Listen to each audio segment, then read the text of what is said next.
Summer vacation নিয়ে ব্যস্ত নিলয় হিমি।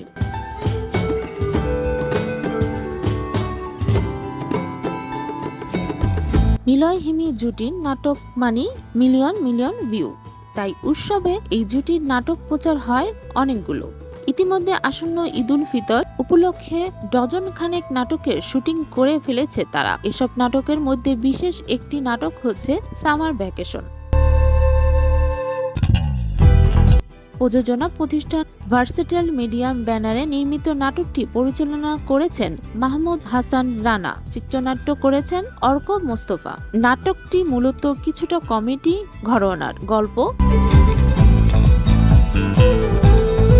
গল্পে অজপাড়া গায়ের সুন্দর গল্প চিত্রিত হয়েছে, যেখানে দেখা যাবে অজপাড়া গায়ের মেয়ে তাহমিনা মেধাবী ও লক্ষ্মী, গ্র্যাজুয়েশন করেছে, তবে যথাসময়ে বিয়ে না করায় গ্রামে তাকে সবাই আইবুড়ো মেয়েই বলে। বিয়ে না করায় তাহমিনার উপর জিনের আসর আছে বলে ছড়ানো হয়েছে, কিন্তু এসবের বাহিরে তাহমিনার একটা বড় পরিচয় আছে, সে পরিচয় কেউ জানে না।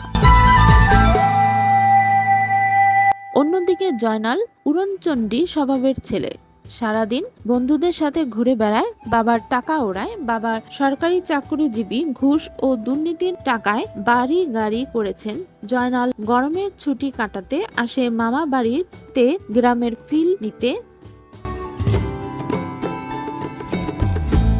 এখানে এসে মামাতো ভাইদের সঙ্গে রাতে পিকনিক করার জন্য ওর বাড়িতে মুরগি চুরি করে। তাহমিনাদের বাড়ি চুরি করতে এসে দেখতে পায় তাহমিনাকে এবং প্রেমে পড়ে যায় তার। ঘটতে থাকে নানা নাটকীয় ঘটনা, এগিয়ে যায় গল্প।